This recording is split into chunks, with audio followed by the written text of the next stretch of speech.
নমস্কাৰ। এই মুহূৰ্তত লৈ আহিছোঁ এক বিশেষ খবৰ।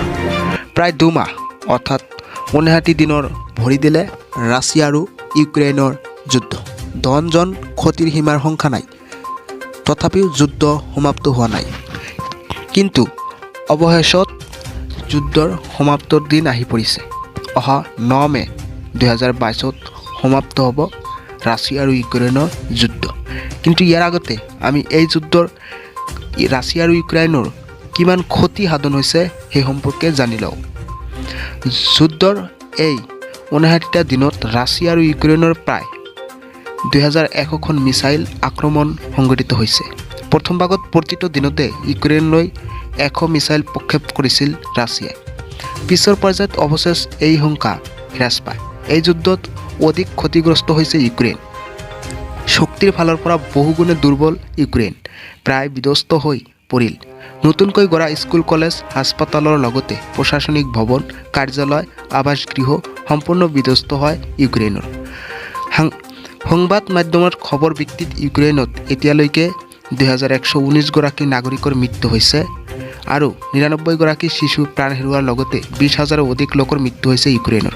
ইউক্ৰেইনৰ সহস্ৰাধিক সৈনিক মৃত্যু হোৱাৰ উপৰিও ৰুছ সেনা ধ্বংস কৰিছে 378খন স্কুল, 4,500টা অট্টালিকা, 138খন হাস্পতাল আৰু 100টা এয়াৰপৰ্ট ধ্বংস কৰিছে ইউক্ৰেইনৰ। ইফালে দুৰ্বল হ'লেও ইউক্ৰেইনে অব্যাহত ৰাখিছে ৰাছিয়াৰ ওপৰত আক্ৰমণ। ইউক্ৰেইনে দাবী কৰিছে যে ৰাছিয়াৰ 17,000ৰো অধিক সৈন্যৰ মৃত্যু হৈছে এই যুদ্ধত।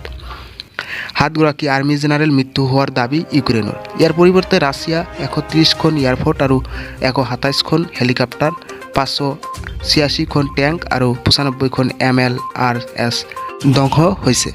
এইখিনিতে উল্লেখ কৰিব পাৰি যে এই যুদ্ধত ৰাছিয়াৰ প্ৰতিদিনে কোটি কোটি টকাৰ ব্যয় হৈছে। ৰাছিয়া আৰু ইউক্ৰেইনৰ এই যুদ্ধৰ আগতে বহু মেধাৱী ছাত্ৰ ছাত্ৰী বিভিন্ন দেশৰ পৰা ৰাছিয়া আৰু ইউক্ৰেইনত পঢ়িবলৈ গৈছিল। কিন্তু সেইসকলৰ এতিয়া কি অৱস্থা সেই সম্পৰ্কে বিস্তাৰিত জানো।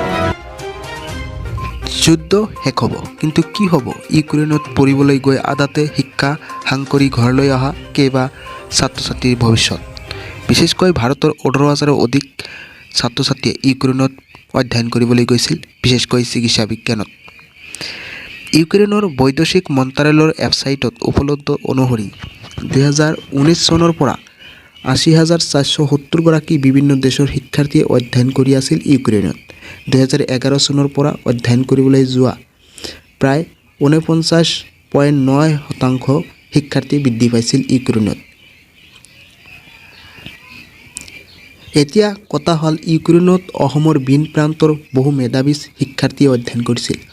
সৰহ সংখ্যক চিকিৎসা বিজ্ঞানত অধ্যয়ন কৰাৰ লগতে বিভিন্ন বিষয়ত উচ্চ শিক্ষা গ্ৰহণ কৰি আছিল মেধাৱী শিক্ষাৰ্থীসকলে। কিন্তু যুদ্ধৰ এই বিভীষিকা তেওঁলোকক অন্ত পেলালে।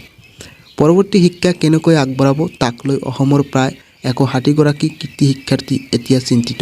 ভাৰতৰ ব্যক্তিগত প্ৰতিষ্ঠানসমূহত MBBS অধ্যয়নৰ বাবে বছৰি 10-12 লাখ মাচুল লোৱা হয়। কিন্তু ইউক্ৰেইনত ইয়াৰ তুলনাত সামান্যহে মাচুল লোৱা হয়। 4 পৰা 5 লাখ প্ৰতি বছৰে ইউক্ৰেইনত MBBS পঢ়িবলৈ মাচুল লাগে।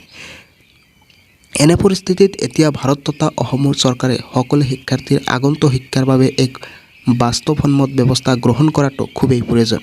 সচেতন মহলে এতিয়া তাকেই বিচাৰিছে। নিজৰ মানৱ সম্পদ হিচাপে গঢ় তুলিবলৈ সাগৰ নদীৰ পাৰ লৈ তেওঁলোকে গৈছিল ইউক্ৰেইন পঢ়িবলৈ। কিন্তু তেওঁলোকৰ অৱস্থা এতিয়া কি?